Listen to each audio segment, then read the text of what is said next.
అవసరం తనది, అవకాశం సాధుది కావడంతో సరే అన్నట్లు తలూపాడు రాజు. కట్ చేస్తే సాధువుకిచ్చిన మాట తప్పాడు భగవంత్ దాస్. కోటని చాలా ఎత్తుగా కట్టాడు. సాధువు ఎంత విశాలంగా అయినా కట్టుకోమంటే ఈయన ఎత్తులో కట్టించేశాడు. ఆ కోట నీడ సాధువు ధ్యానం చేసుకునే ఆశ్రమం మీద పడింది. ఇక ఆయనకి కోపం కట్టలు తెంచుకుంది. రాజు మాట తప్పాడు, కానీ సాధువు తప్పలేదు. వార్నింగ్ ఇచ్చినట్లే సాలిడ్ శాపం పెట్టేశాడు.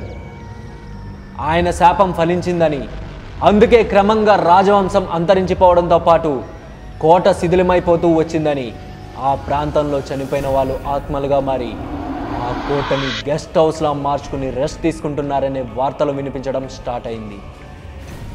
నరం లేని నాలుకే కదా అని సాధు శాపాన్ని సిల్లీగా తీసుకుని మాట తప్పాడు రాజు. దానికి మూల్యం చెల్లించక తప్పలేదు.